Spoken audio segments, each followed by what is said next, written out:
gurunya. Tapi ngajinya bersama-sama, bareng-bareng. Nah, di sini ngaji yang bareng-bareng itu ada dua. Ada ngaji bersama-sama, tapi yang baca gantian. Ada yang ngaji bareng-bareng, tapi yang baca gurunya. Nah, karena saya masih ingat dulu waktu belajar Fathul Qorib kan juga guru kita nyuruh baca, walaupun bareng-bareng disuruh baca, satu-satu suruh baca, gantian besok. Nah, itulah kita tetap juga seperti itu, namanya halaqah am. Ada nanti bentuknya guru yang ngajar, itu kalau di sini istilahnya daurah, jadi kajian umum. Jadi gurunya yang ngajar terus, muridnya nyimak kitab, nerangkan, ya yang konsentrasi yang ambil faedah. Seperti itu. Sama kita juga terapkan, hanya uslubnya. Nah, inilah kita menyesuaikan sebagaimana anak-anak sekarang. Seperti misalnya kalau anak nakal dulu kan dihukum aja selesai. Sekarang anak-anak dihukum langsung, bukan memberi jawaban, karena fitnah ujiannya banyak. Sehingga kita lebih banyak menanamkan punya iman, punya ketakutan kepada Allah, bagaimana imannya dibangun. Seperti saya ingat bagaimana guru dulu banyak menanamkan kita untuk beriman, untuk kuat. Nah, itulah yang kita bangun. Sehingga kalau ada kesalahan, ya kita perbaiki dalam bentuk nasihat. Dan sekarang orang tua kita libatkan untuk ikut berperan memperbaiki. Ada beberapa teknis yang kita bangun. Anak-anak ini bagaimana lambat laun akhlaknya lebih baik, lambat laun ibadahnya lebih bagus, yang dengan itu nanti ilmu akan dimudahkan oleh Allah. Nah, itulah yang kita terapkan. Nah, terus kemudian kalau tadi disinggung sedikit tentang ilmu shorof, ya termasuk ilmu nahwu, termasuk prioritas yang kita ajarkan di sini. Bahasa fuskah itu harus matang. Jadi santri tidak akan belajar kitab, mau kitab akidah, kitab fikih, nggak akan belajar sebelum membaca kitabnya beres. Nah, kalau tadi disampaikan oleh beliau sekian banyak kitab shorof, kitab nahwu yang diajarkan seperti di sana. Dengan kondisi anak-anak sekarang, saya masih ingat kalau dulu itu kan mondok nggak ada batasnya. Jadi orang mondok itu senang. Kalau anak sekarang itu keumumannya, mondok itu bertanya berapa tahun Ustaz?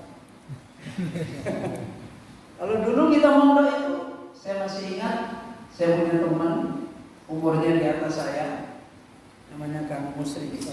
Ya. Itu umurnya sudah 40 masih mondok. Jadi makanya dengan metode belajar yang seperti itu, kuat-kuat aja. Saya masih ingat syairnya Kang Musri dulu itu, kalau sudah duduk sendiri itu pakai syair bahasa Jawa. Aku kucing tua, ora doyan sego. Masya Allah, itu udah umur. Saya ketika mengajarkan ilmu shorof, ilmu nahwu, itu perjalanannya panjang. Karena sebelumnya saya ngajar dulu di kampung saya, ada madrasah diniyah. Saya praktekin ngajar seperti zaman di pondok, pakai silsilah ilmu shorof, ilmu nahwu seperti itu. Rata-rata nggak nutup. Jadi nggak nutup. Kalau kita dulu kan diajar itu gurunya nyuruh apa ya kita ikut, terus godaannya macam-macam nggak ada. Nah, padahal memahami kitab ulama itu syarat untuk mimba bima la yatimul wajibu illa bihi fa wajib. Kalau dia nggak paham, ya mau diajar pakai kitab apapun ya tidak dapat faedah. Sehingga dan tidak mungkin santri hari ini dalam pemahaman saya mau diajar nahwu shorof sampai 5 tahun. Kalau kita dulu 4 tahun belajar nahwu shorof ya tenang-tenang aja. Makanya saya akhirnya mencoba setelah berkali-kali mengalami kesulitan, akhirnya mencoba untuk menjamak, tapi lebih ringkas. Tasrifan, Jurumiyah, Mutamimah, Ibnu Aqil. Itu saya jamak yang sedikit ringkas tapi nanti di pengajarannya panjang. Nah, itu salah satu yang tadi disampaikan beliau di hadis. Senang santri sekarang kalau mendengar kitab yang bedanya sekian, aduh kapan Ustaz selesai? Begitu mendengar di kitabnya sedikit nih loh, ini kecil. Nanti kalau sudah selesai kamu bisa baca kitab betul Ustaz? Iya betul. Tapi satu kitab bisa 2 tahun baru selesai. Istilahnya menyenangkan dulu, nanti setelah dia menikmati susah, sudah belajar masuk istilahnya. Nah, akhirnya saya ringkas, tapi tidak memasukkan yang luas. Jadi tawasuknya, kalau seperti Ibnu Aqil, kemudian Mutamimah, itu kan nanti rinciannya akan banyak. Nah, itu tidak kita masukkan. Maksud kita, santri itu bisa baca kitab dulu dengan baik. Nanti setelah itu, setelah dia setoran kita, sambil kita menambahkan faedah-faedah bahasa yang dia belum dapat, supaya dia masuk ke maktabah. Cari ini kitab Ibnu Aqil, ini cari ini kitab ini. Nah, metode yang kita pakai seperti itu. Maka akhirnya saya meringkas kitab tasrif dan dasarnya dari tasrifan yang tadi Ihani sampaikan. Terus kemudian nahwu yang dasar penulisannya dari Jurumiyah, kemudian ditambahkan dari Mutamimah dan ditambahkan dari Ibnu Aqil, yang kira-kira santri itu belajar satu pegangan, bukan dia menjadi orang alim bahasa enggak, tapi dia menjadi orang yang bisa memahami kitab ulama dengan cukup. Nah, itulah yang kemudian kita pakai, dan sehingga rata-rata santri di sini ya 1,5 tahun itu sudah nggak belajar bahasa lagi, sudah langsung belajar kitab akidah, kitab fikih seperti itu. Dan setelah selesai nanti dikuatkan dengan i'rab. Kalau i'rab tadi tetap i'rab Jurumiyah itu tetap, cuma metodenya sebagaimana dulu saya sudah agak lupa dulu yang ngajar i'rab saya itu, saya cuma diajari caranya meng-i'rab.